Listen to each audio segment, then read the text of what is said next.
Eric, if we were to come up with the most perfect piece of equipment, what would it be? All right, so it'll need to have a squat involved, but it's got to train the core. It also needs to get done in maybe 15 minutes a week. So I'm thinking something like you lie on your face in a plank position while squatting under vibration. Ooh. So, Eric, so I'm going to call it the... Yep. Okay. I almost had it. Oh, I'm sorry, sir. I'm sorry. I should have clarified when I said the best piece of equipment. I meant to slay the dragon and save the princess or prince. We're going LARPing after this. I wasn't talking about lifting. That's I LARP as a lifter. Now we're going into the dungeons to slay that there dragon.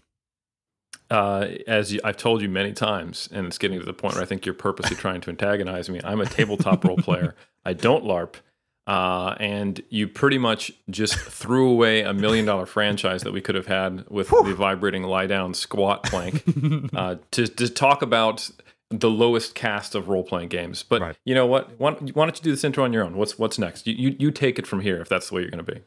So I think we have a very special returning guest 2 times, but I think it won't be the last time or even the last time, the time before the last time. We have Connor Heffernan returning, and we're going to find out today, everyone listening to this, just what happened with the fitness industry, the trajectory when it comes to exercise equipment, and all the parallels that you see. Because a lot of people, once again, we have kind of a return to form, a harkening back to more rustic time where people want that simplicity, the barbell, it's just a barbell. But as we will find out from Connor, so much tech went into designing a barbell. The simplicity and elegance might fool you into thinking that it didn't require a lot of ingenuity, but that's far from the truth.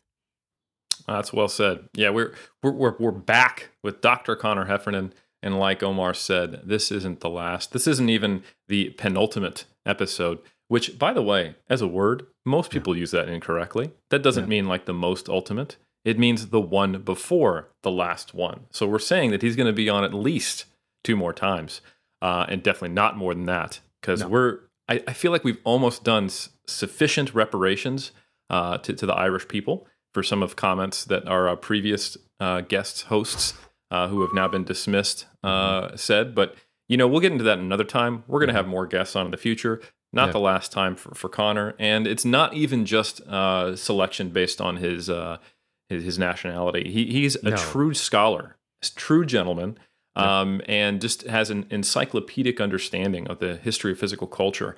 And we're going to go on a wild ride, and you're going to learn that there was a time that dumbbells, or certain dumbbells, I should say to be accurate, were even seen as gimmicks.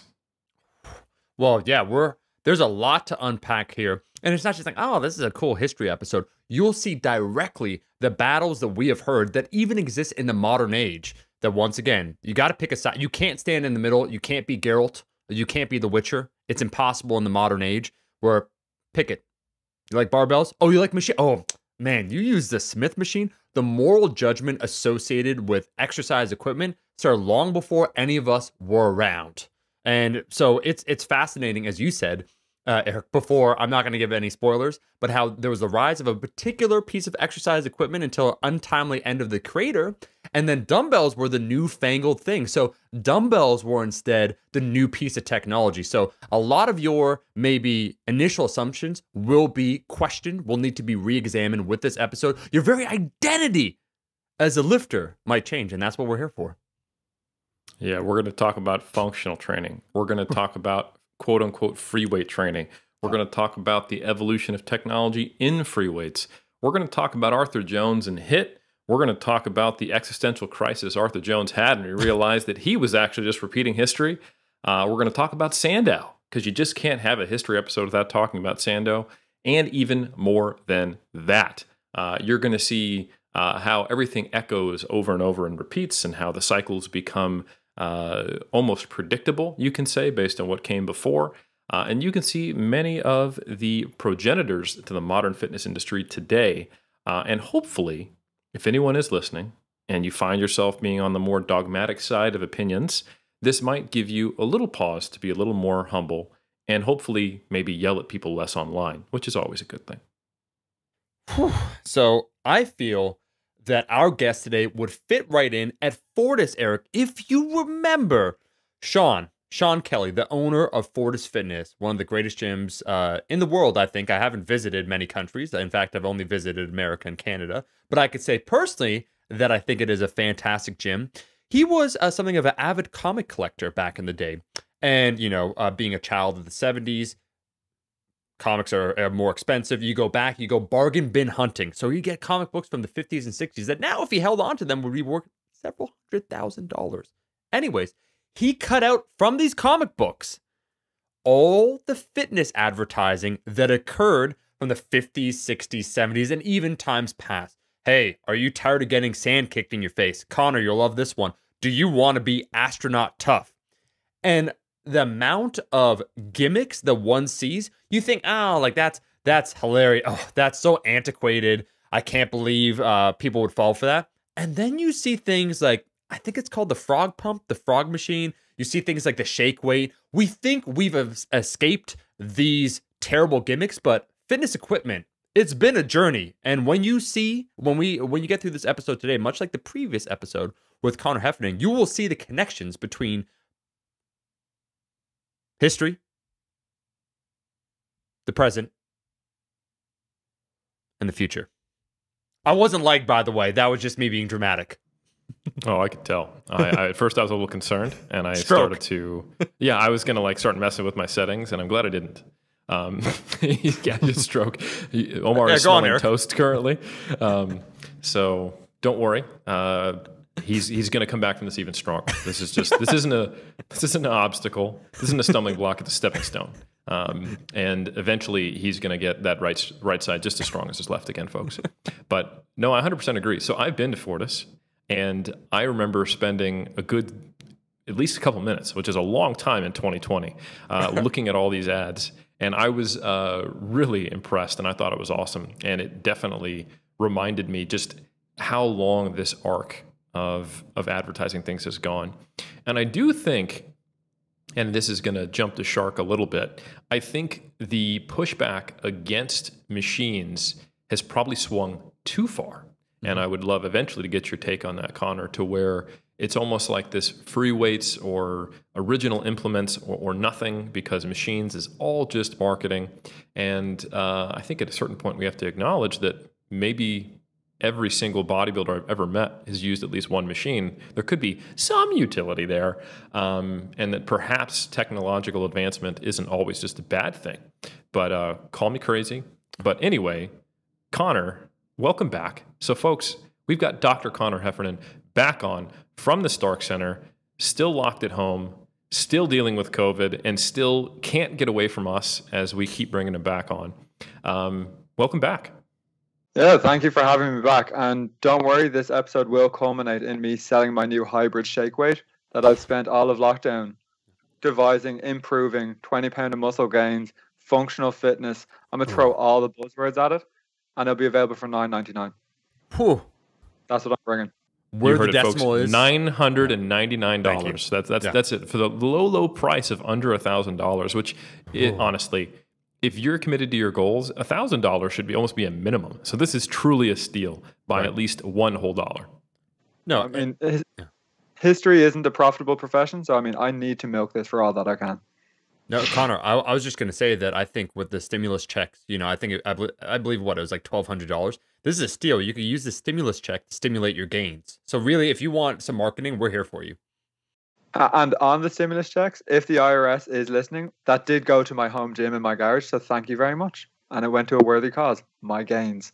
The only cause that matters. Mm-hmm. So Connor, I think at least the amateur historian, I'm guessing, would probably consider that the rise of the machines, and no, I don't mean the apocalyptic takeover of Skynet, damn you, Dyson, is...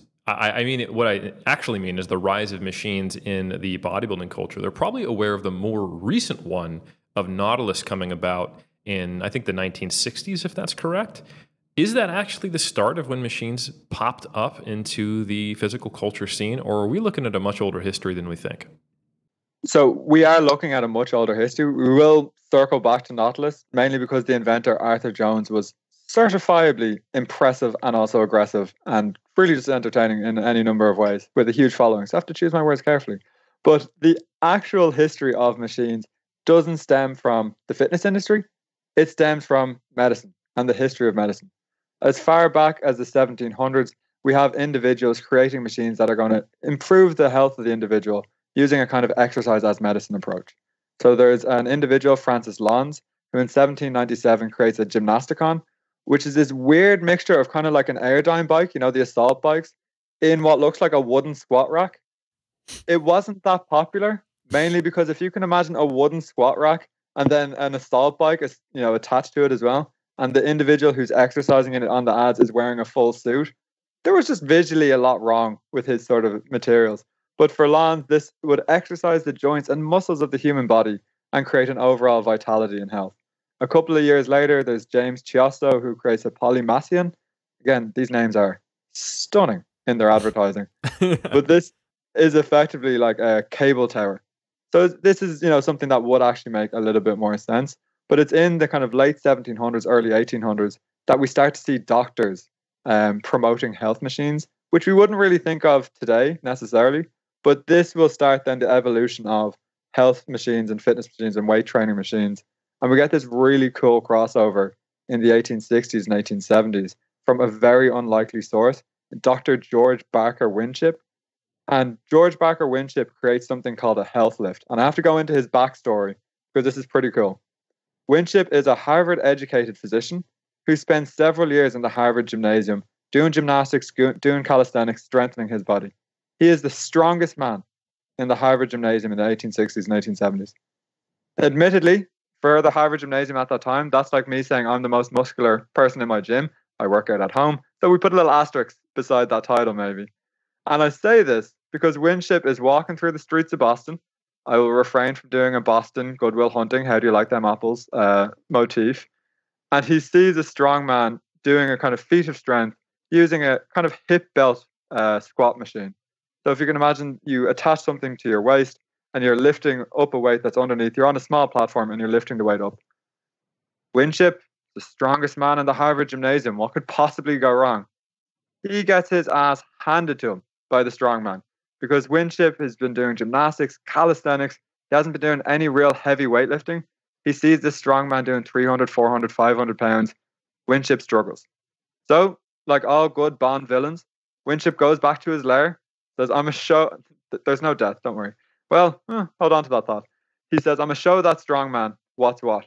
He creates his own machine called a health lift. And Ben Pollock mentioned this when he was on the podcast about a year and a half ago.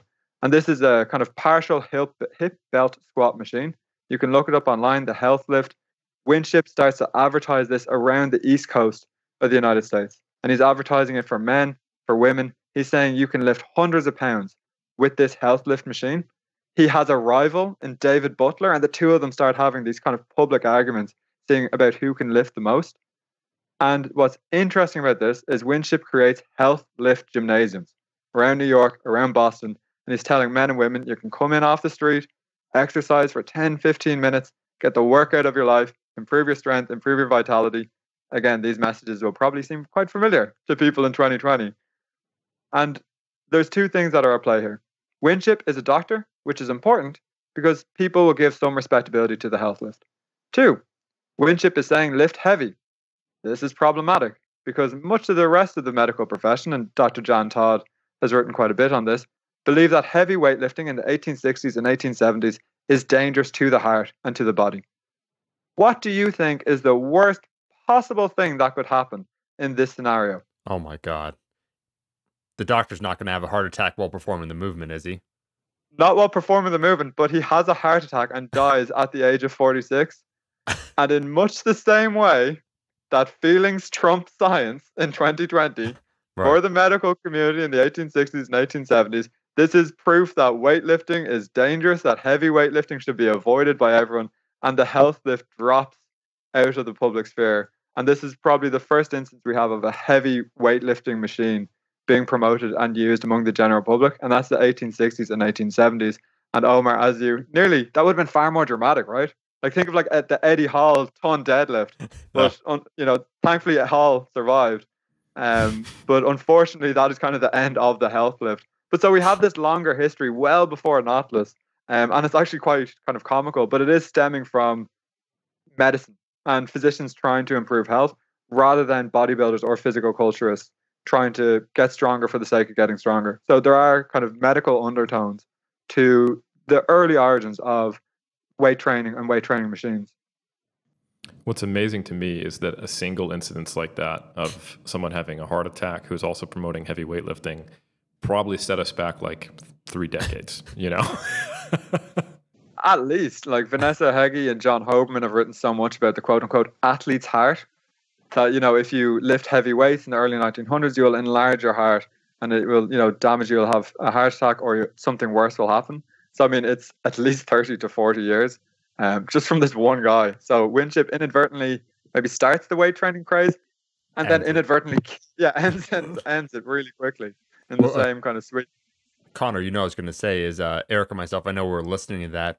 And it's honestly not that, once again, dissimilar to today, where the efficacy of whatever you're advocating for, it's on the person themselves. Well, how do you look? Well, how strong are you? And even the Harvard doctor, he kind of knew, it's like, all right, so I'm going to make this machine. I'm also going to get stronger than the strongman to prove that what I'm using works. So it's not the body of evidence that you have. It's, hey, what can I do personally? So it's me versus you. And also what you said, surely, Eric, we don't know any medical professionals in our community that use the authority of being a medical professional adjacently then to promote their training and nutrition advice. It doesn't happen in our space anymore in 2020, and that's kind of refreshing to see. I mean, that's what we can all agree on. 100%. Like you'll never go on YouTube and see some doctor saying you need to buy my book because if you eat a tomato, it's going to kill you or anything like that. Doesn't happen. No, and it's a thing of the past. So, but in all seriousness, this actually kind of makes me think about in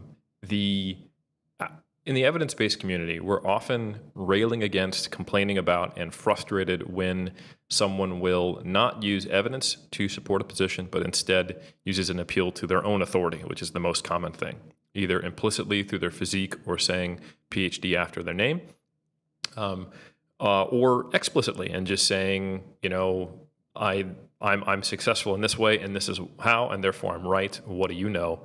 And making those kind of comparisons. But I think one thing, the other side of that coin, is that actually puts a ton of pressure on that person, because now it is not an idea that can be, thought about, discussed, and confirmed or disconfirmed by evidence that comes forth, anecdotal or otherwise, and in the discussion of the ecosphere online. It is something that is based upon your continued success or lack thereof. And it also is the reason why we see people who sometimes get worse over time as gurus, because as they become more entrenched and as they leverage their own authority more and more, and as they gain more authority, it becomes much more difficult to move backwards.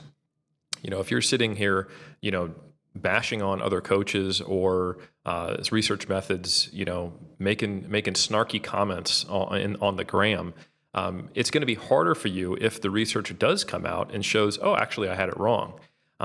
However, if you're able to focus on the research or the idea rather than your own authority to promote it, you have a much, let's say, less steep cliff to back down. You can walk down that hill without necessarily losing face or followers or any kind of monetary situation. So anyway, total tangent, something we've talked about on the gram. But just remember, next time you're frustrated at some jack guy telling you you're wrong and he's right, if he has a heart attack, it's all over for him, okay? And as I've learned as a historian, dead people can't correct you, which works really well when you're doing research. I think it's true. It's awful, but it's true. Voltaire says, the dead tell no lies, which is also kind of true. Or no, history is a trick we play on the dead, which is a little bit seedier and kind of Weekend at Bernie's-esque. But it's interesting you both mentioned evidence-based, because the next kind of link that we have in the development of weight training machines comes in the late 1800s and early 1900s, when we don't have a powerlifting bodybuilding physician. We have a medical therapist who is trying to promote exercise as medicine and therapeutic gymnastics. And he's a guy from Scandinavia called Gustav Zander. And some listeners may have seen the Xander machines online, Zander. And these are a kind of series of devices that will massage and strengthen and exercise the body in a variety of ways that are probably the most popular weight training machines of the early 1900s. Xander's machines are found in, I think, 146 different cities around the US by 1906. He is awarded a gold medal at the Centennial Exhibition in America in the late 1800s. He works very closely with Harvard University's Dudley Allen Sargent to promote and develop new devices.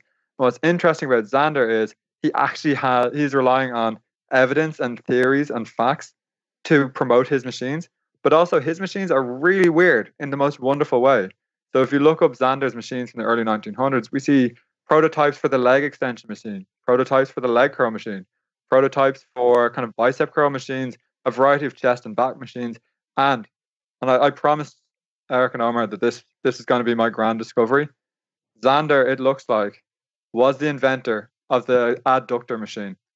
The innie outie machine stems from the 1900s from a Swedish exercise therapist, gymnast, influential physician who wanted to improve the innie outie. Now, I don't know if he wanted the hashtag Instagram butt, but that's where the origin stem from. And that's where we have that first kind of medical-based approach to physical activity and weight training machines. And these are the first kind of spate of weight training machines, because the health lift has gone the way of George Barker Winship, unfortunately, by the late 1800s, early 1900s. Instead of the dodo, it's gone the way of Winship.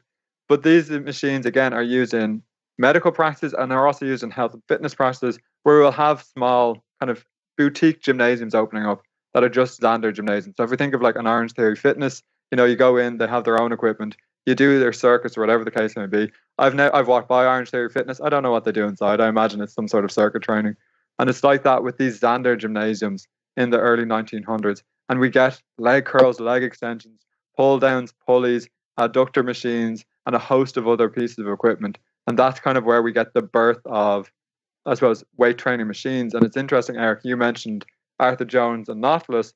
In the late 70s, unfortunately, after about 10 years of designing Nautilus machines, Arthur Jones came across Xander, and effectively said, like, what the F have I been doing? I've effectively just been recreating this guy's stuff, but no one told me. So the Xander machines are a really important development, and they are evidence-based rather than, hey, look how strong I am. What could possibly go wrong from training again with this pain in my chest? So there is some sort of intelligence brought into the health and fitness community, and we start to see from Xander more kind of physical culturists and strongmen and strongwomen developing machines in the early 1900s. So we have an early history of evidence-based physical therapy or physical training being created in the early 1900s.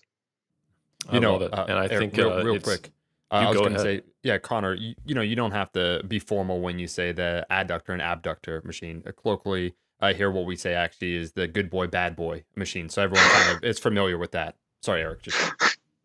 No, absolutely. And I can tell you what, Omar's a bad boy.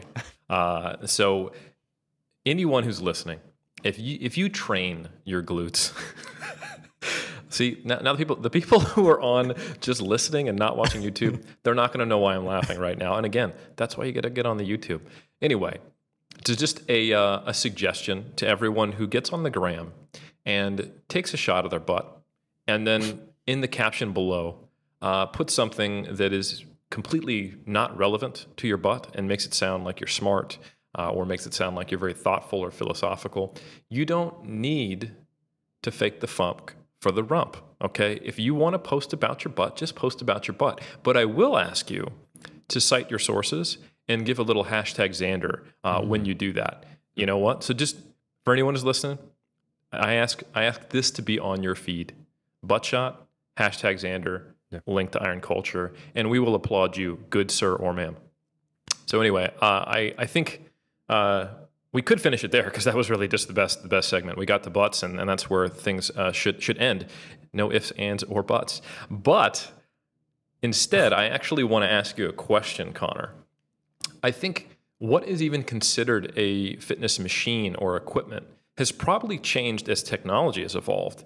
One of the things I noticed when I was given the fabulous backstage tour by Dr. Jan Todd herself at the Stark Center was how many of how much of the free weight equipment was not variable at a time. It was just a fixed piece of metal attached to two fixed pieces of metal.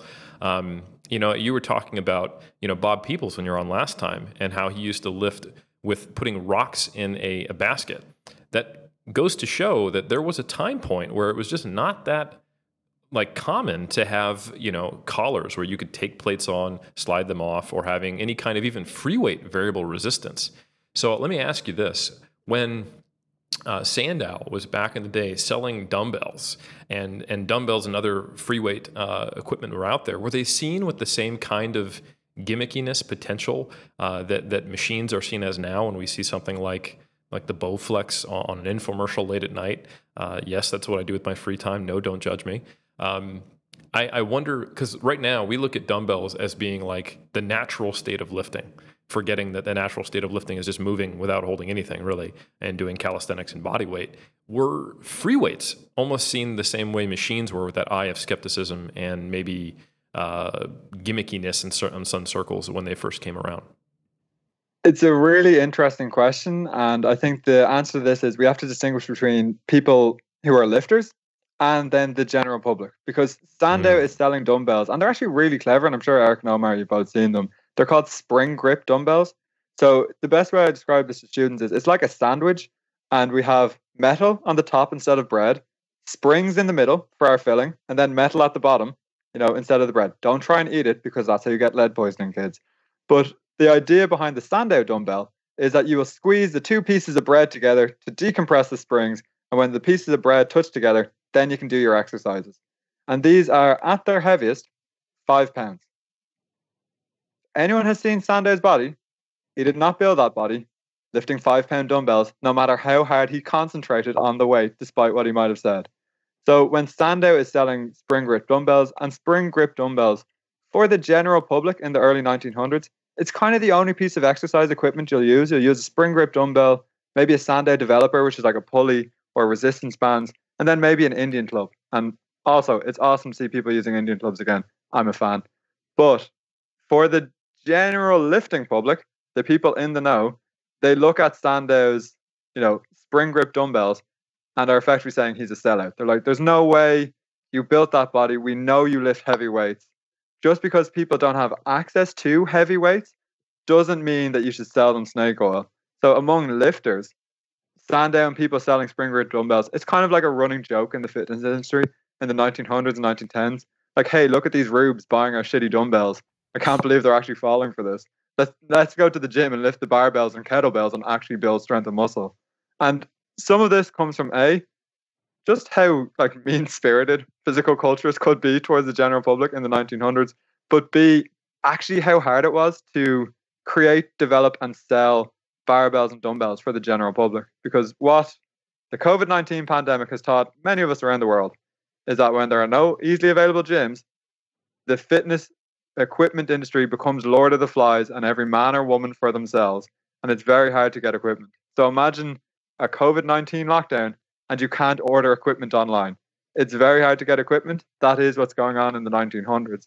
And it's only when we get large-scale entrepreneurs that we start to see barbells and dumbbells, heavy barbells, dumbbells, and kettlebells being sold. So in the United States, Alan Calvert starts Milo Barbell, and Dr. Jan Todd and Dr. Kim Beckwith have both written quite a bit on this.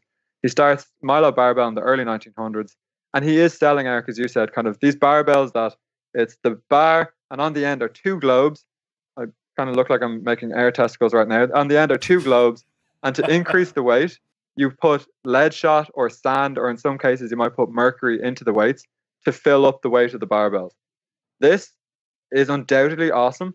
And I know some fitness manufacturers are now doing old school globe barbells that you can fill up with lead shot. It's very cool, but it's super impractical. If you are a powerlifter, for example, imagine how long a powerlifting meet would be if instead of switching the plates on each side, you had to load it up with lead shot, make sure it was balanced evenly, and then do it again for the next guy or girl who's coming on the platform. So initially, we have quite standard barbells being produced that aren't really great in terms of variability. Alan Calvert creates a huge innovation in the 1910s and 1920s with plate-loaded barbells. Soon after that, we have collars for the barbells. So it's only by the 1920s that we actually start to see barbells and dumbbells being readily available for kind of the general lifting public. And that's when the spring grip dumbbells, the Sandow sandwich, for want of a better phrase, starts to die out. But even in the 1920s, there still needs to be many more innovations for the simple barbell. And one of these relates to kind of the snap or the rotation of the barbell itself. In my youth, I got access to a barbell from the 1920s. I tried to do a clean and jerk. I couldn't lift my hands for maybe a good 3 or 4 days afterwards because the barbell would not move with me. And if you've seen the first Arnold Strongman classic where they try and do a clean and press with the Apollon wheels that don't rotate, you'll understand A, how weak my wrists are, but B, how difficult it is to kind of move a barbell that won't rotate with you. And again, that comes in the 1920s. So we take barbells for granted. Like a lot of thought, time, and effort has gone into making a barbell efficient. So you can imagine how kind of complicated an actual weight training machine then can be. But to circle back, Sandow was a bit of a charlatan selling these sandwich dumbbells, and lifters knew, but they said nothing. And that is the crime that I'm here to uncover. Don't be complicit. Don't be. And I think this is really interesting. There's a lot of little avenues we could go down, talking about how the axle event in strongman now very much is kind of like the old school weightlifting back before barbells had spin. And we could talk about, I think, John Terry doing the Apollon wheel back in the day with a mixed grip clean and jerk, which is amazing. You can actually find the old video of that. And it's actually been replicated. I've done a mixed grip clean and jerk with 100 kilos. One of the times I did it, I smacked myself on the chin really hard on the switch grip clean. Didn't pass out, but I had a nice little bruise on my chin. But you can see far more impressive lifters. Is it Kokleyev? I can't remember which. There's a Russian strongman / weightlifter who's done it with over 200 kilos, which is really, really impressive, which is insane. But just look at the whole advent of the continental clean and press or clean and jerk is based around the fact that it's almost impossible to rotate something when it doesn't have a rotating collar, and that you need a whole new technique to do it. So that's one avenue we could go down. But before we do that, there's something I came across which was new to me as an amateur historian. I found a few pretty impressive physiques, and that's strand pulling. Connor, can you talk a little bit about what is, or chest expanders, which doesn't really make sense to me when you think about what the action is. It seems like it'd be the other side of your body that you'd be training when you do that. But anyway, can you talk a little bit about what strand pulling or chest expanders are? They are so cool. I'm really going to nerd out on strand pulling because I love it and it's so difficult. So strand pulling, kind of like if we think about Sandow's, spring grip dumbbells where he's using the springs for resistance. Strand pulling is, if you can imagine, say you're going to have a pulley handle in one hand, a pulley handle in the other, and then in the middle you're going to have springs that are going to be vertically aligned. As you pull the two pulleys further away from you, the springs will start to stretch and increase the resistance of the movement. Eric, as you mentioned, it's called a chest expander for reasons that are unbeknownst to me, because they're kind of like shoulder pull aparts, because you hold it in front of you and then you pull the two arms out to the sides, kind of like almost like a fly movement, but it's really going to work your back and your shoulders. But chest expanders actually date to the mid to late 1800s. They're exhibited at the 1851 Great Exhibition in England as a medical device. By the time we get to the early 1900s, this is something that a lot of physical culturists actually use. And there are still strand pulling competitions in Great Britain. They're still used by physical culturists and bodybuilders in the 1930s, 40s, 50s, and 60s. At the Stark Center, we have the chest expander, the strand puller of Dave Webster, who's I don't even know how to begin with Dave Webster. He's a historian, he's a physical culturist, he's a Highland Games organizer, he helped organize the Arnold Strongman Classic, and the list goes on and on and on. But his strand puller, I've seen men twice the size of me, so maybe just a strong man, struggle to pull his strand puller, struggle to kind of fully expand his chest expander. And the guy is doing feats behind his head, in front of his head, with one arm, with two arms, and he's like 150, 160 pounds. But it is one of these kind of pieces of equipment that the fitness industry has largely forgot. And it was a really cool thing. And I will say, this is my conspiracy theory. They drop out of use in the 1950s, 1960s, maybe 1970s. We start to see more and more lifters complain about shoulder problems, 1980s, 1990s, early 2000s. Is there a correlation? Probably not. Am I going to say there is? Probably. But yeah, the strand puller is something that is used. It's a really neat way of doing resistance training before we have readily available barbells and dumbbells. So the height of their popularity is kind of the 1900s, 1910s, 1920s. After that, they're kind of a piece of equipment that would be secondary to a barbell, dumbbell, or kettlebell. But I would recommend people look them up because they are hard to use. Like they will give you a back workout, a shoulder workout, or they will smack you in the face, which happened to me on many occasions. So yeah, a strand puller is one of those pieces of equipment that the fitness industry has forgot, because we'll see that over 100 to 200 year kind of history, the only things that have remained are dumbbells, barbells, kettlebells, and then cable tower machines or some form of pulley machine. We go through cycles with all the other things, and sometimes something will be bad for many years, like a leg extension. Then people will just have an ambivalent relationship to it. Something will be good, like the Smith machine. Then people will want to burn the Smith machine. So the chest expander is something that thankfully just kind of is put out to pasture without the hate, that a Smith machine may get being attached to it. But it is, again, a really cool piece of equipment that's very important and popular before we can start using barbells and dumbbells and kettlebells. Yeah, I kind of think of it as basically a less versatile but far cooler and probably noisier resistance training band, because it operates under the kind of the same. Yeah, I imagine it sounds like someone killing an accordion or something like that. But yeah, I've always thought it was a really cool concept and something that you don't see talked about a lot, especially today. Another thing I was thinking, Connor, is I imagine, and maybe this links back to the last episode you were on where we talked about kind of the transition from physical culture to competitive strength sport. Do you think that the delay of there becoming organized strength sport and it more to do with these kind of ad hoc vaudeville competitions had something to do with the necessity of developing barbells that could, like you said, if we had to load shot into barbells and then make sure they're equalized, it would really slow down the already unreasonably slow powerlifting competitions we have. Do you think the delay towards organized strength sport was to some degree technological? I think so. And a really interesting avenue for this is Olympic weightlifting, because I think we've already talked about this. Unfortunately, weightlifting in 1896 Olympics sees dumbbells, barbells, and kind of one-arm presses being used. 1904, they see new lifts being used, including, as I mentioned, people spinning a barbell on their heels. By the 1920s, we have cases of in Olympic weightlifting, different nations using their own equipment. So the French want to use their own dumbbells, the Germans want to use their own dumbbells, the Italians want to use their own, or barbells, pardon me. So we don't see a standardization of equipment in the Olympics. And it's actually, although they'll start to use a Berg barbell from the 1920s and 1930s, people aren't really happy with it. And it's only in the 1950s and 1960s that we see this standardization and everyone using the same equipment in the form of either you're going to be York barbell if you're in the US, or if you're in Europe, you're going to be using Eleiko, the Swedish gym equipment. So if we think of Olympic weightlifting, which is the prime competitive output in the 50s and 60s, they only start to get standardized equipment and like easy access to microplates and certain things from the 1960s onwards. And then obviously powerlifting comes out a few years later. It largely just gets to benefit from like the 50-year, horrible transitional period in Olympic weightlifting.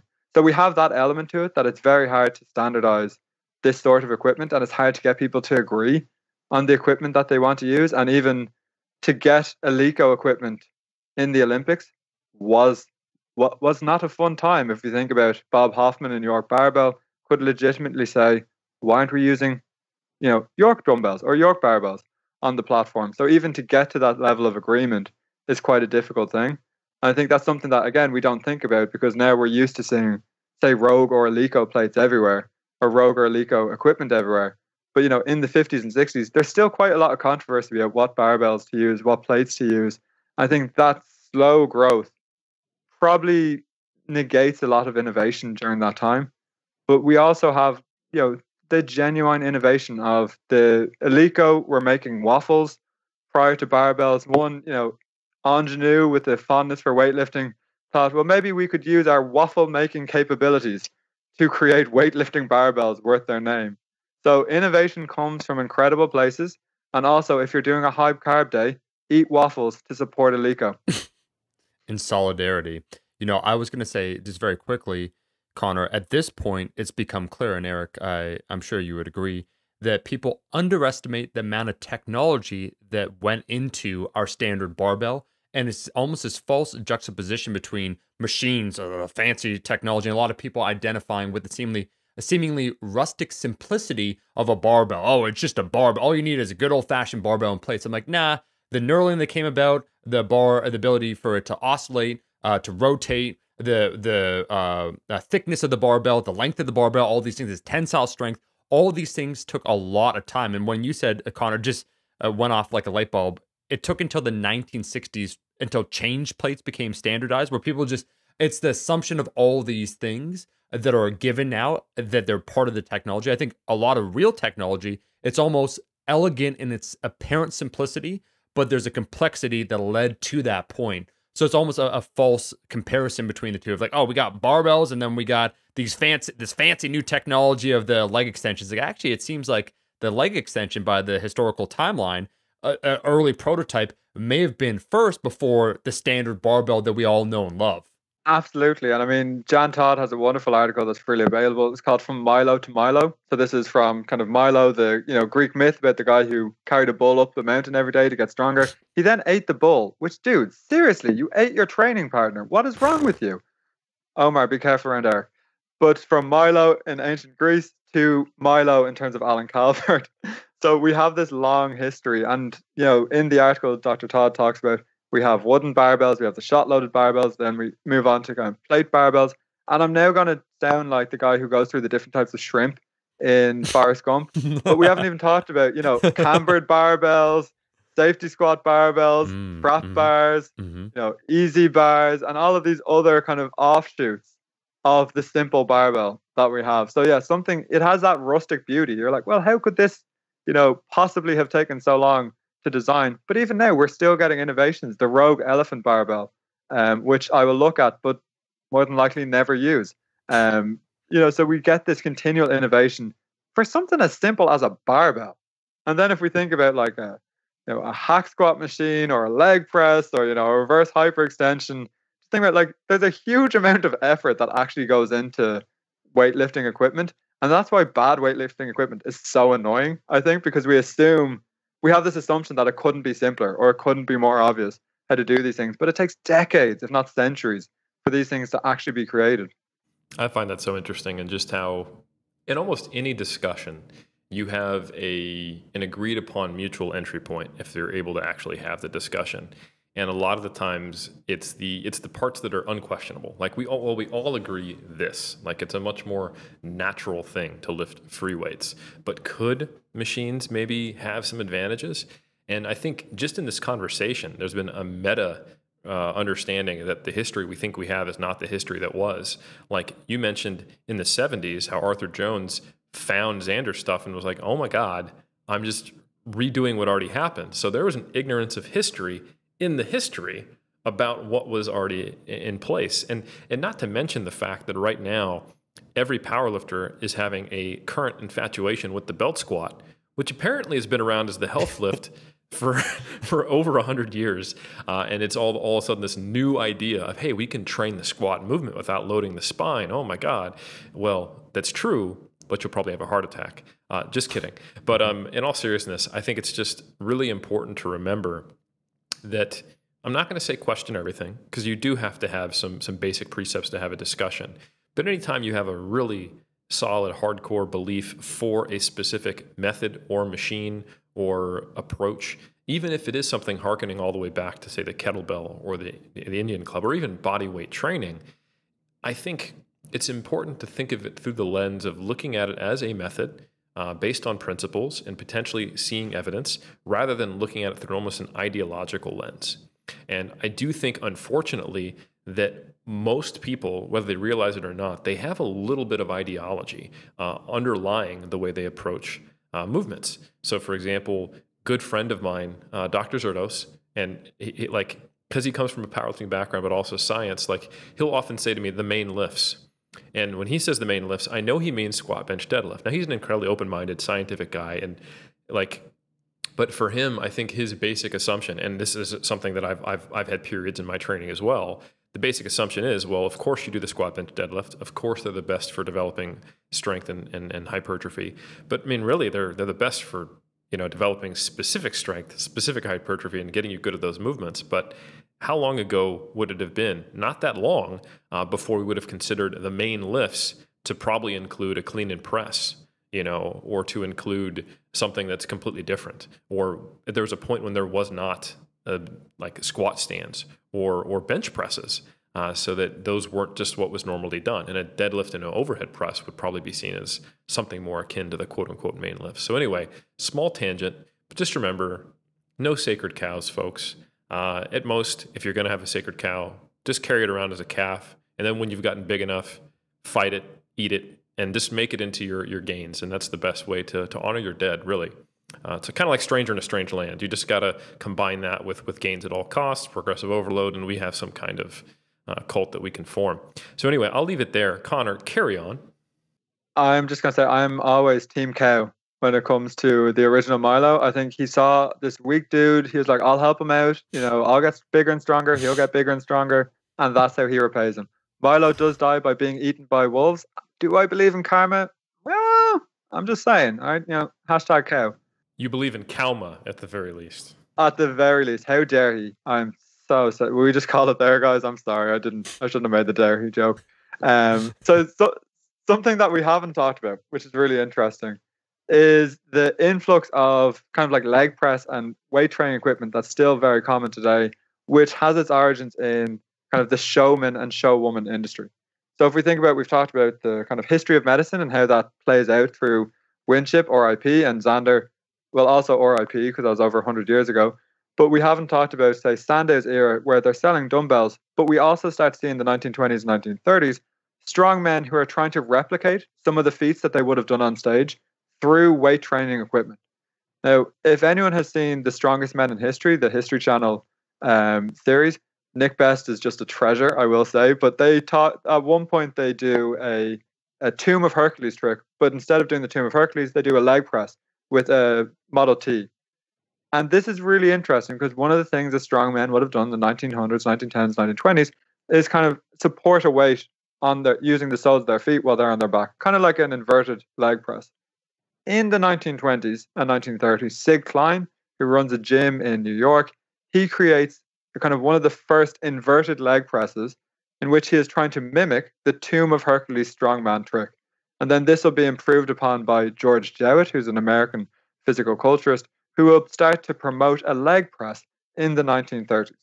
And this is one clear instance we have of old feats of strength being then replicated in the gym through new equipment.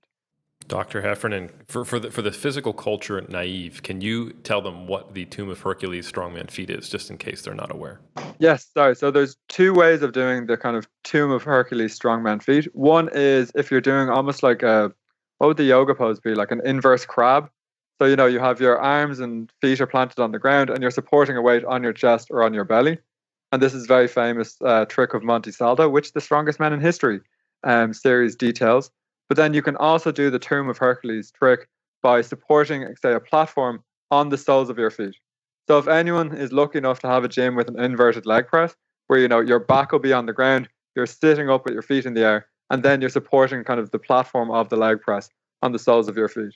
So an early strongman or strongwoman feat from the 1900s would be to support a platform or a stage and, have someone drive over it, have 10 members of the audience on it, have an elephant walk across it, whatever the case may be.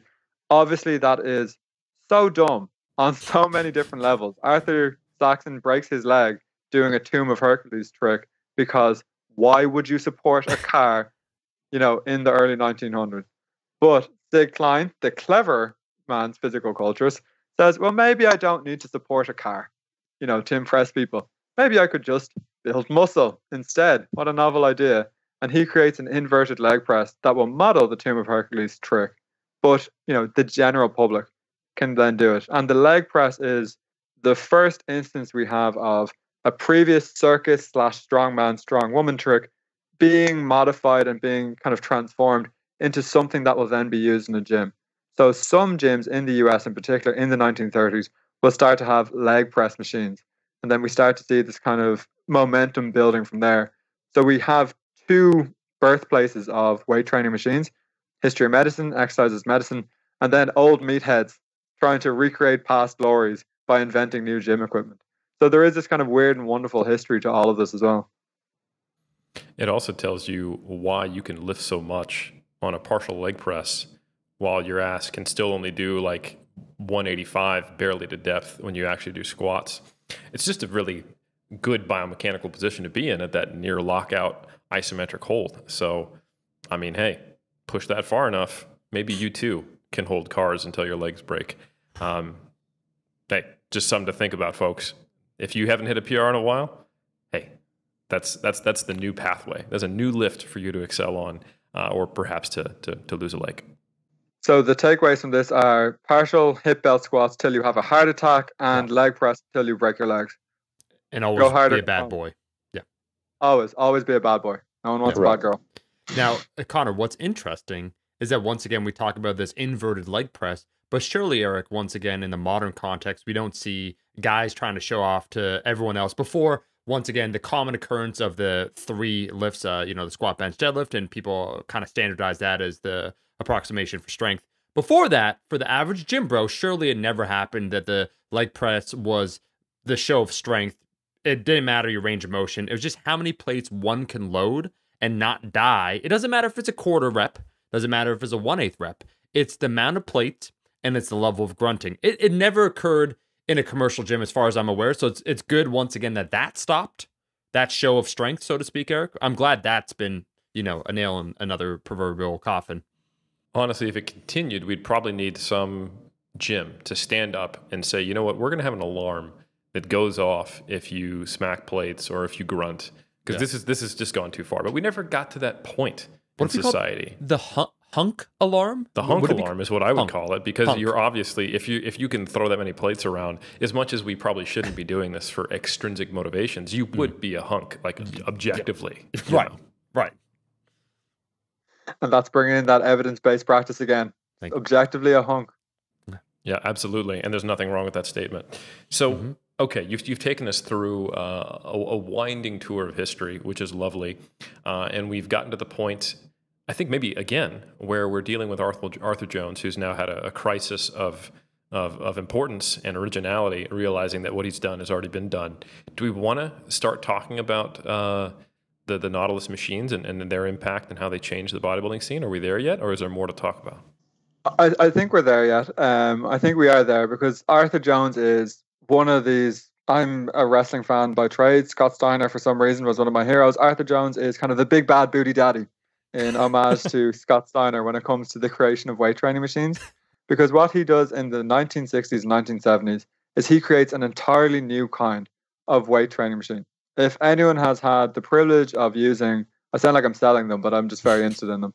The privilege of using an old Nautilus pullover machine, you'll know that they use this kind of cam resistance so that when you're doing the pullover machine, you're getting the same level of resistance throughout the movement. And this is kind of the unique selling point of the Nautilus equipment, is that the resistance will remain the same throughout the entire movement. If you're doing a leg extension, leg curl, a lat pull down, leg press, pullover, whatever the case may be. And what Arthur Jones does is he says, this is more efficient than free weights.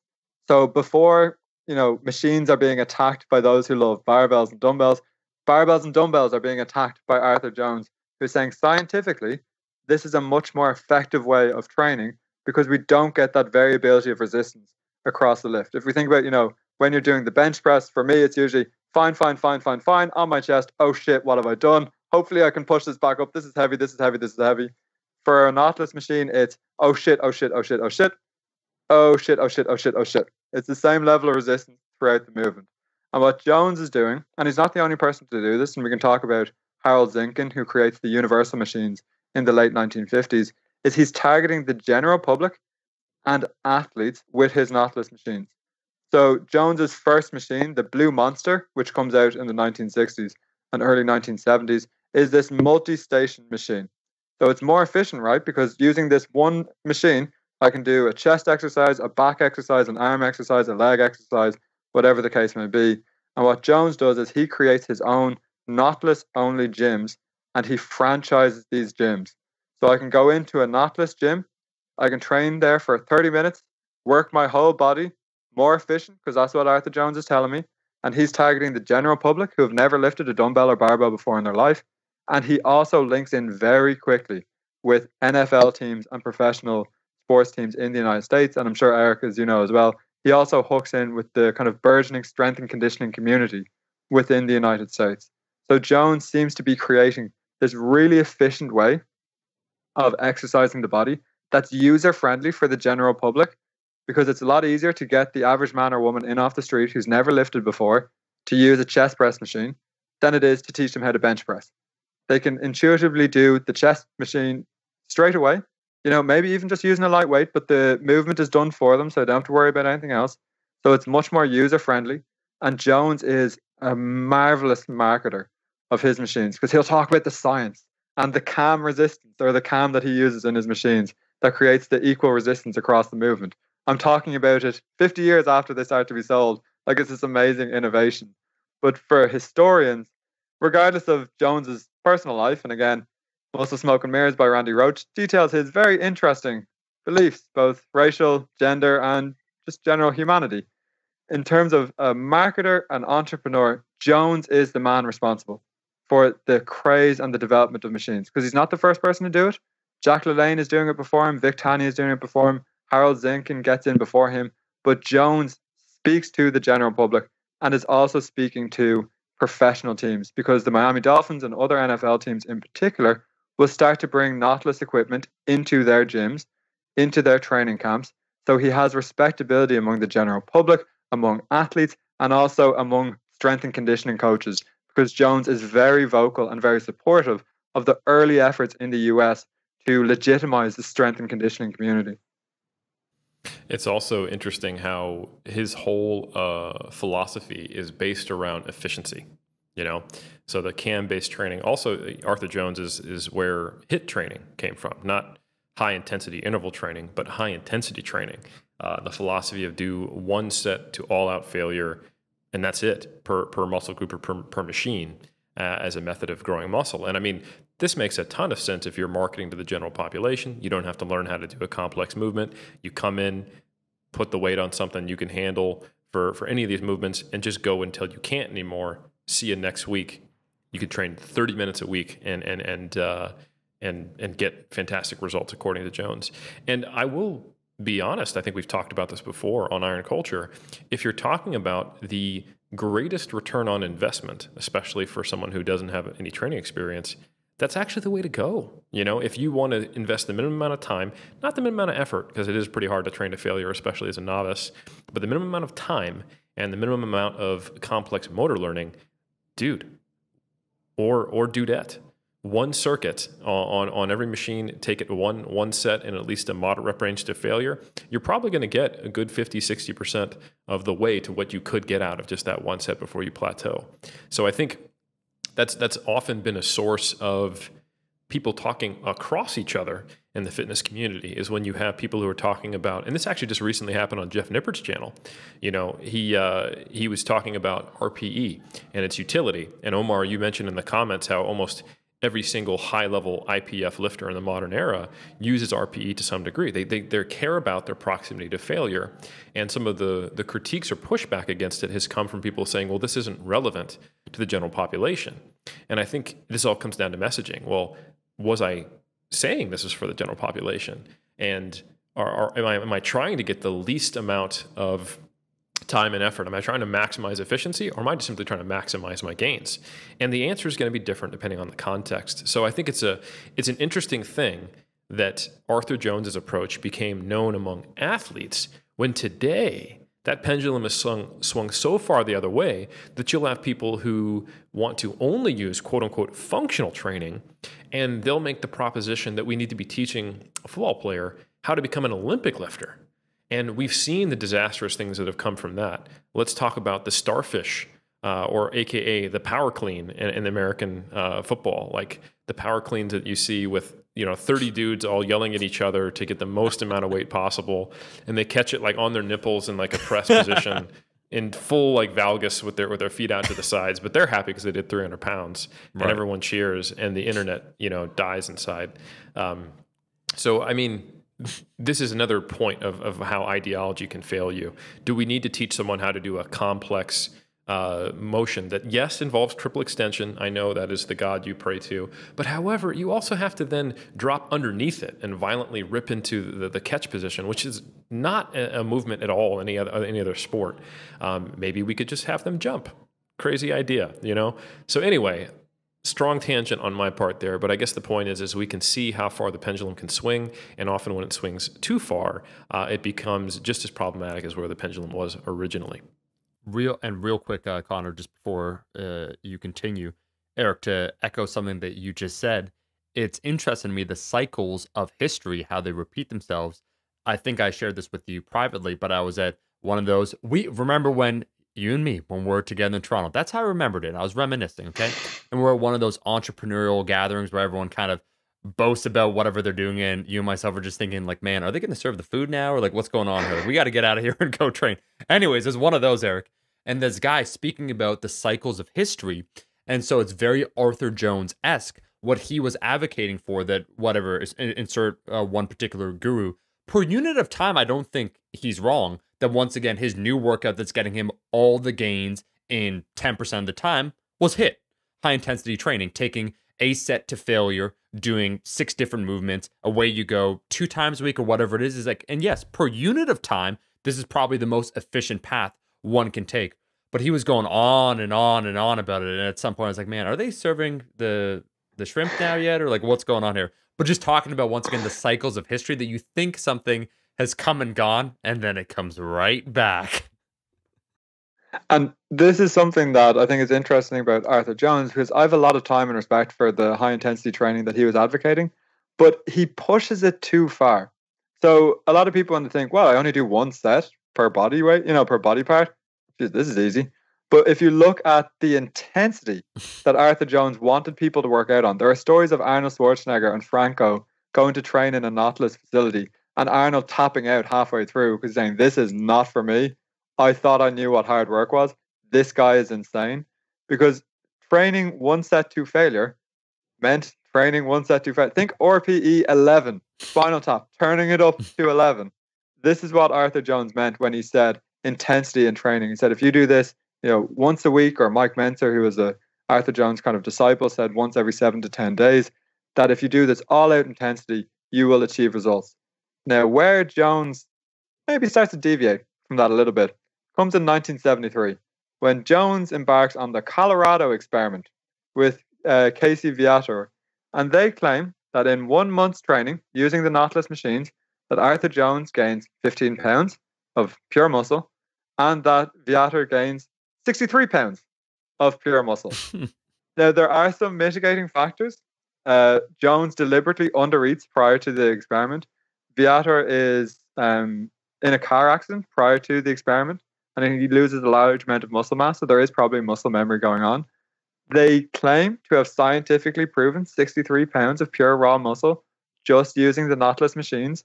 And initially, this is one of those things that Jones and his advocates use to promote the popularity and efficiency of the Nautilus machines. About 10 years later, this is the stick with which Jones's critics beat him over the head with repeatedly, because they say there's no way, you've stymied the results, you're a charlatan, etc.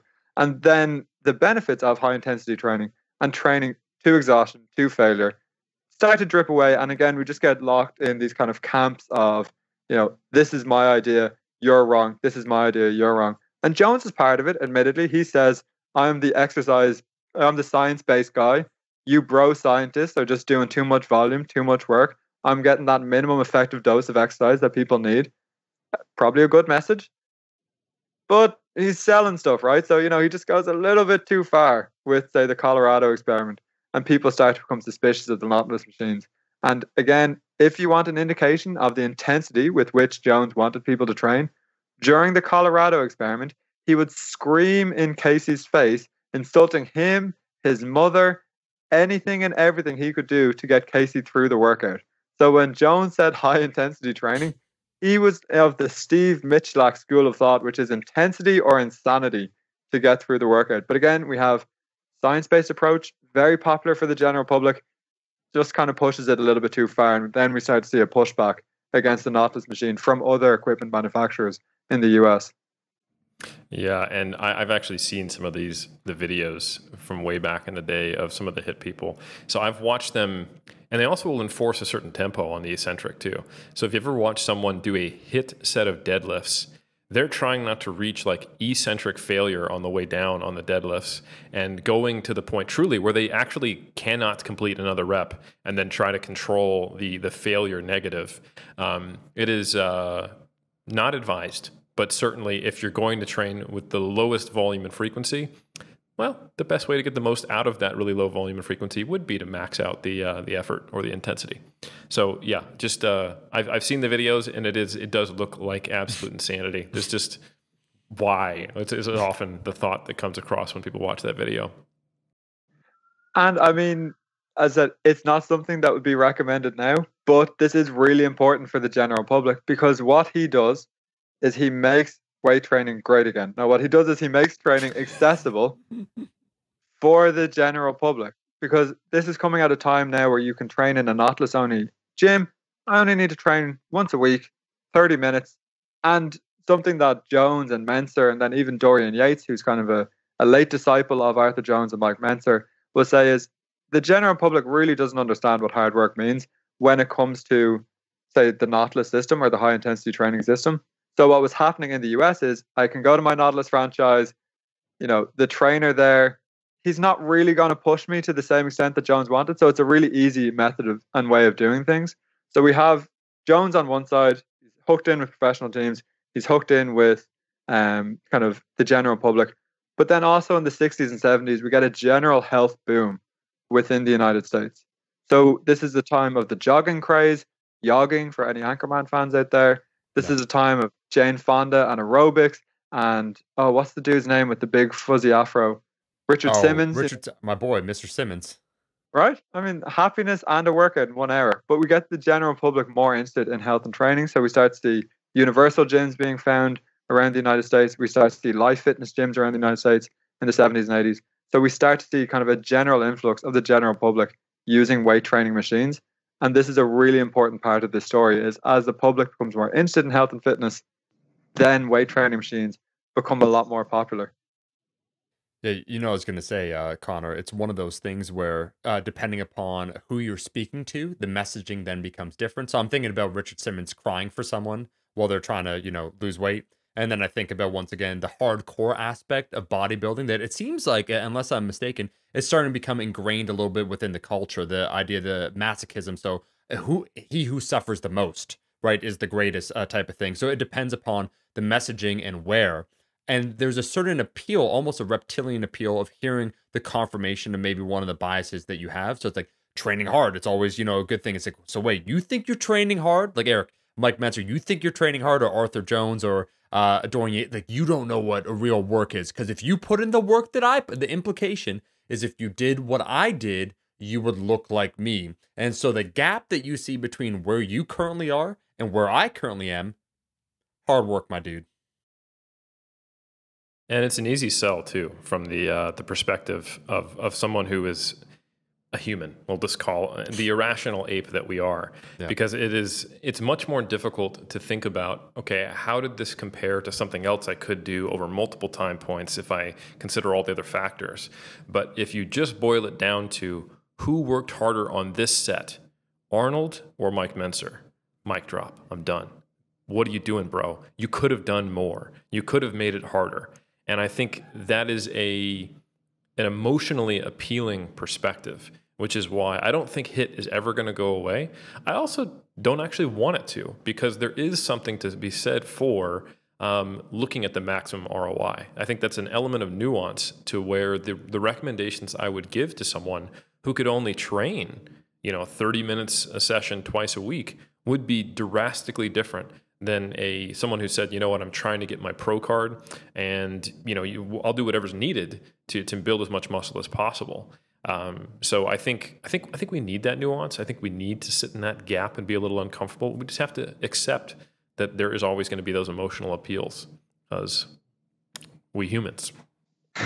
I think something related to that is that as you look at the history, you start to see how these cycles and these schools of thought continually wax and wane over the last 100 years. And what we tend to get, and Omar, you're right in citing it, the Arthur Jones, you have to work like as hard as you possibly can work, actually starts to kind of maybe corrupt or influence or encourage bodybuilding in the 1980s. So bodybuilders will generally castigate the Nautilus machines. A number of them will castigate it. And Jones's rivals like Joe Weider and others will say that the Nautilus are, the worst machines you could possibly ever use. Use a Weider machine instead because we're wonderful. And many times they were. But they are castigating Jones, his system, his machines. But it's in the 1980s that bodybuilding truly goes hardcore, and it's all about outworking the other guy or the other girl in the gym. So even though the Nautilus machines are being marketed to the general public, this idea of all-out balls to the wall insanity comes into bodybuilding in the 1980s. So it's interesting that even when people aren't using the machines necessarily, they're using the messages whether they know it or not. I also find it it's an interesting time point, and I reflected on this, and this is just armchair amateur historian Connor, that the time point at which machines and body part splits became popular in the bodybuilding culture community, I don't think it was any mistake that the rise of machines and bodybuilding in, say, the late 70s and early 80s and then onward, and the idea of specialization, isolation, train a specific muscle group and train it hard, came about to where now it was becoming much more commonplace to train to failure. Even if you weren't using a true HIIT approach, I would say that training to failure is almost ubiquitous in the modern era of bodybuilders. Even if they take a more high volume approach, you train hard. You train pretty much to an RPE 9 or 10 most of the time if you're a traditional bodybuilder, and you typically train with a body part split, and it often results in training each muscle group once per week. That's the way machines are designed, and there was so much marketing behind that. And then I think if you layer another level on top of that, with starting in the early 60s, late 50s, the rise of anabolic steroids in the bodybuilding community, these things all happen at the same time. And I think it creates this almost homogenization of the way you're supposed to train for bodybuilding that, at least from my, again, like I said, armchair, amateur, historical look at the way it was, the diversity goes down a lot in the 80s, 90s, and even into now with how bodybuilders train. With many of them, they don't just do machines, but machines are incorporated. Everyone trains with a body part split. The volumes become a little tighter with how much everyone's using, and most sets are done to failure. Do you think that that convergence of factors plays a role there, Connor, or am I off base? No, I mean, it's spot on. And I think something to think about, bodybuilding's most pivotal decade in kind of North America, but then also in the world itself, is the 50s and 60s, because it's in the 50s and 60s that anabolic steroids start to be used. It's in the 50s and 60s that supplements start to be sold on a mass scale. And John Farr's Mr. America and Muscletown USA both cover this. It's in the 50s and 60s that things like the Mr. Olympia just start to focus on one's physique rather than their personality or their athletic ability. It's in the 50s and 60s that we start to see more leanness on stage. So people are presenting with decreasing levels of body fat. And I suppose you get that in the first generation of the 50s and 60s. By the 70s and 80s, we start to get more of a homogenization, as you say, in the bodybuilding scene. And it's interesting, I was having a conversation with a friend where he said, well, it's interesting, Arnold was this big guy. Then we have Frank Zane, we have Franco, we have Serge Nubret. These guys are all different shapes and sizes. By the 1990s, 2000s, 2010s, we're starting to see this kind of uniformity in kind of size and shape, and also muscularity and leanness in bodybuilding. And I think a lot of that has its origins in the 50s and 60s, where bodyweight splits are being used. Machines are being incorporated a lot more because we now need specialization, right? Because if I'm going on stage and I'm going to be as lean as I want to be, I'm going to have to work my glutes a little bit as well. I'm going to have to work my delts. I'm going to have to specialize and isolate my biceps and my triceps. And machines are going to be effective for that. I can also take anabolic steroids. I can also take these supplements. I'm now just being judged on my physique. I'm going to be dieting down a lot more. So the 50s and 60s is really where bodybuilding as we know it is born. And you can't untangle bodybuilders using machines from bodybuilders using bodyweight splits, from bodybuilders wanting to be leaner and bigger on stage at the same time.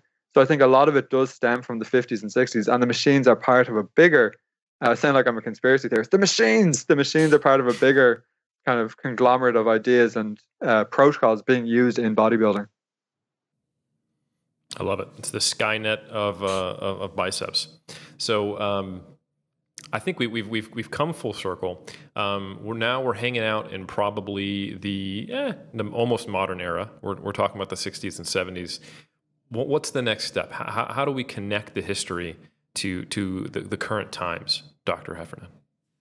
So I think there are probably three trends at play here, and I'll talk about the first, which is my favorite, which is powerlifters getting injured, because and I love and have so much respect for the sport of powerlifting because they are much more creative than bodybuilders when it comes to alleviating problems. Because a powerlifter in general, male or female, is one of the most stubborn people you will meet in a gym because they want to train, they don't care how sore they are, and we get these wonderful new creations from powerlifting in the, say, late 70s, early 80s, as this first great wave and generation of powerlifters are starting to get injured. And one of them is, say, Lou Simmons and Westside and creating the reverse hyperextension machine. Reverse hypers are being used by gymnasts and other individuals prior to Westside, but it's Simmons and kind of the gravitas of Westside that see reverse hypers being marketed and sold in the kind of used anyway in the late 80s, marketed and sold in the 90s, and then going into 2000s. And a lot of the more interesting, say, rehabilitation, but also maybe posterior chain strengthening equipment from the 90s and early 2000s comes from powerlifters being stubborn. And I just think that is such a wonderful development in the health and fitness industry. We also have more and more people coming to fitness who don't necessarily want to lift barbells, dumbbells, or kettlebells, who don't want to quote unquote look like a bodybuilder. So from the 70s and 80s, we get this influx of average men and women who are going to the gym, not because they want to be bigger, not because they want to be stronger, but they just want to be healthy. And that's absolutely fine. But they will gravitate more towards machines. They will gravitate more towards, say, circuit training. So we start to see boutique gymnasiums opening or boutique gyms opening in the 1980s, 1990s. And that obviously has ramifications for today, where you have, say, an Orange Theory Fitness, a CrossFit box, a Zumba studio, whatever the case may be. And that stems from people wanting to be healthier and fitter. And then the last kind of connection from the 70s to where we are now is the rise of functional training, which actually begins really in the late 1980s and then kind of obviously intensifies as we move into the internet age in the early 2000s. And what functional training does, more so than bodybuilding or powerlifting, is it starts to swing a pendulum back against weight training machines. Because we've talked about the reverse hyper. I don't know a powerlifter who uses a reverse hyper who doesn't talk about it like it's their firstborn child. I don't know a bodybuilder who doesn't use a lat machine or, some form of leg press in their training. Bodybuilders and powerlifters tend to use machines in some way, shape, or form.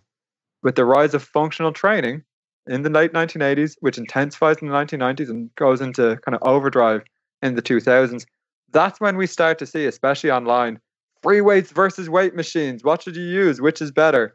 And this kind of aggression brought in.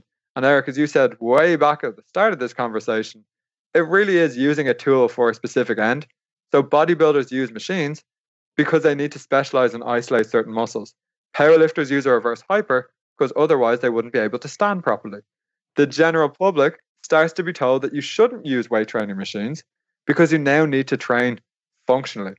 So we see that the general public is actually a really important part of this story. The ones who don't want to be weightlifters, powerlifters, bodybuilders, CrossFitters, because they come in the 1970s and 1980s, they are more responsible than any other demographic in the fitness industry for kind of the large box gyms having predominantly weight training machines on the floor, because that's how you bring in the general public. The general public are also inadvertently probably more responsible for the kind of dogma against weight training machines, because people are now trying to sell them away from weight training machines in the 90s and 2000s and still the 2010s because they need to be quote unquote functional. And obviously, as we know, functional means doing a barbell back squat on a medicine ball with weight, which I have seen twice in my life. Once it ended with a broken nose, and functional training is obviously the future of the fitness industry. So we have those three trends if you want to pick out any of them. We have powerlifters being creative, and I love it so much because it's usually the biggest, angriest, most aggressive individual you've ever seen, being really thoughtful and nuanced and actually caring about solving a problem. We have the general public and kind of how we can sell products to them. And then we have the rise of functional training and all that entails. And that's kind of the key developments from the 1970s, 1980s to really where we are now in 2020. CrossFit is kind of the outlier in all of this, but it's still kind of part of that trend development as well. I love it. I think everyone can see those echoes in modern times. I don't think people need, like when you say functional training, all the images that you discussed popped in people's heads. When you mentioned reverse hypers, I think of the classic meme of like the cartoon, like superhero or spaceship captain sweating and doesn't know which button to push, either blue or red. And one says, go see my physical therapist because I have an injured back, and the other is just do more reverse hypers, and he's quivering over touching that red button. So like these are current like cultural things that are still relevant, and it's good to see their origins. And I think it's amazing that even the reverse hyper in the hallowed halls of powerlifting greatness, the accessory movement that just won't quit, didn't even originally come from the powerlifting community. The fact that you mentioned it was before. So I think, Connor, you've done a great job. I think we've learned, just like the last history episode, that everything we think is new is probably not. And I think at this point, Omar, if you think we're at that point, you let me know. Is there any final words that you want to tie a bow tie on all these connections before we remind people where they can find you so they can send you mean emails before we finish? I will open by saying I have a very fragile ego, so any comments and questions and concerns. Then you're the perfect lifter. Yeah, I mean, perfectly, the right right? space. I mean, yeah, I'm in the right space. I'm with my people. I'm finally with my people. I think my, overarching message for all of this is people just need to calm down. And, if using a reverse hyper is an important part of your training, use the goddamn reverse hyper. We're still dealing with the same cycles in the fitness industry, one system over another system. Use what works. So, I mean, there's this wonderful mantra that was given to me in graduate school where if you have a hammer, everything looks like a nail. So they were talking about, if you have one theory, don't let it color your world. In the fitness industry, we have many hammers, many more nails. Pick and choose wisely, because these things have been around for decades, if not centuries. So it's silly to exclude some form of training, some machine, some piece of equipment, because you think you shouldn't use it.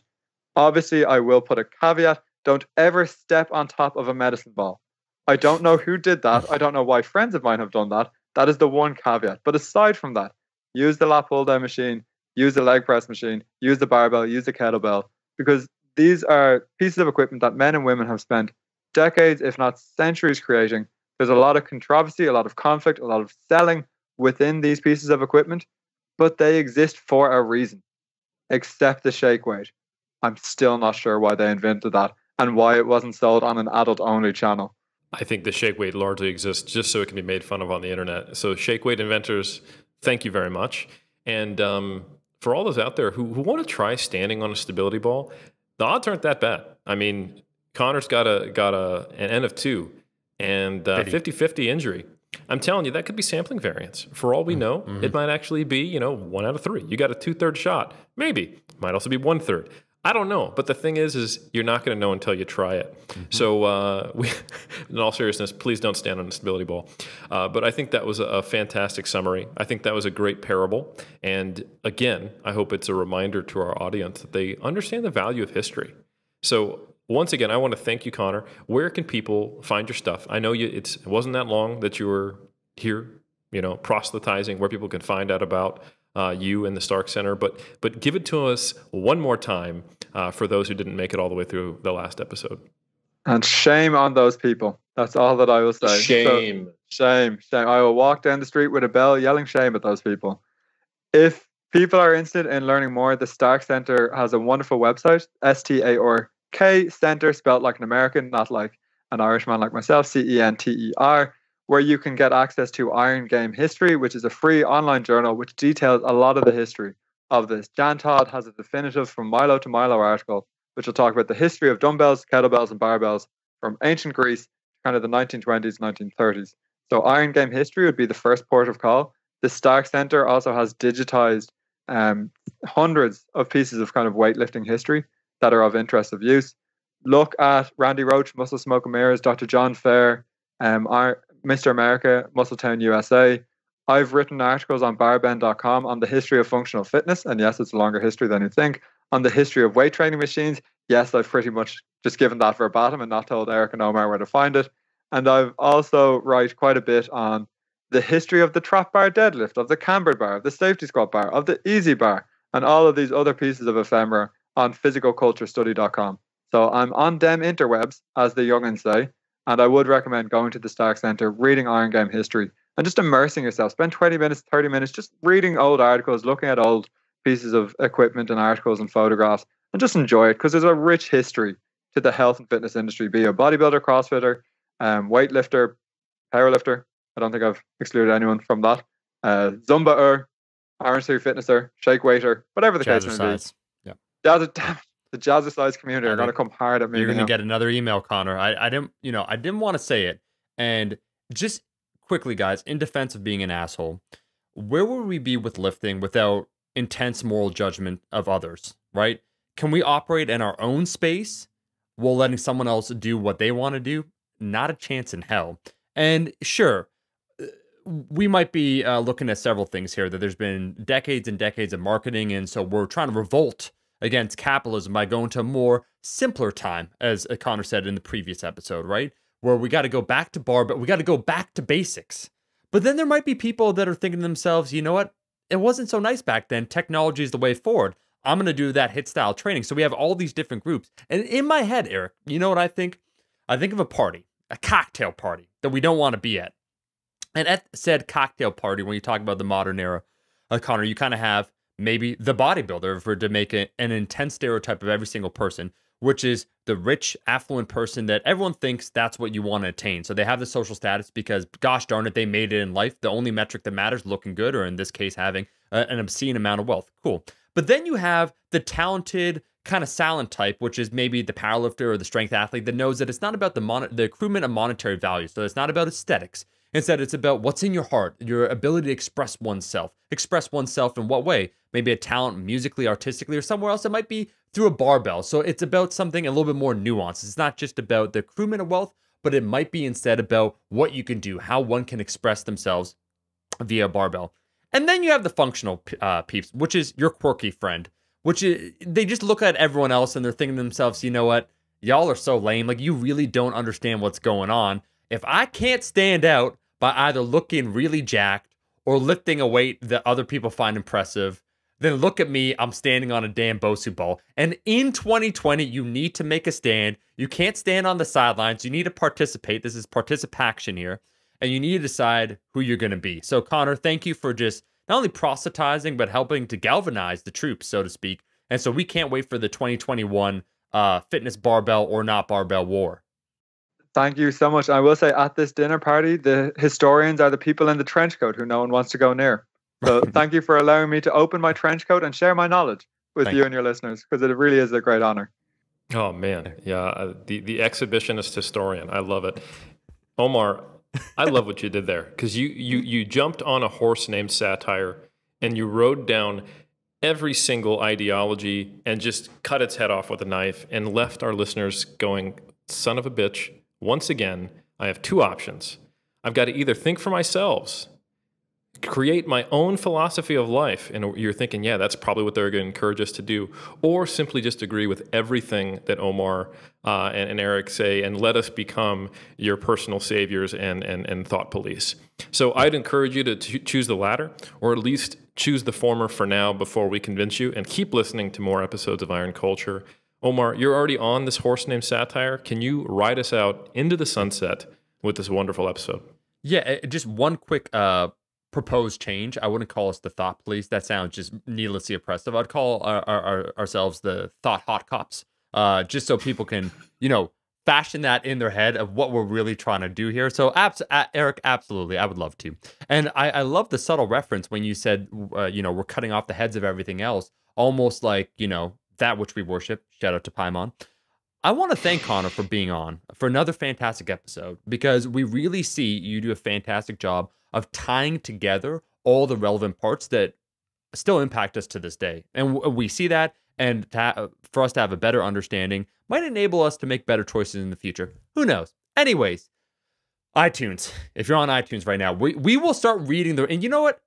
We're going to start reading the reviews, okay? Only the 5-star reviews. You can help us out. Leave a rating and review, because we're waging, as, Arthur Jones was waging war against the barbells. We're waging war against not only sex with Dr. Emily, there's now competitors, sex with Dr. Jess, sex with this person. So we're the #1 fitness podcast, but Connor, we're actually like the number 80th, health and fitness podcast, interestingly enough. So it's tough out there. You can help us out by leaving a rating and review. If you're on YouTube, the YouTube comment, we're getting just more and more because we're shouting it out while we do the episodes. We'll do our best to respond. And that's pretty much everything. We're back every single Monday. And if you're listening in the year 3000, inevitably we're used in the historical context of proving what the culture was like at the time. We're here for you too. So for those listening, we're here from now until eternity. We'll catch you every single Monday.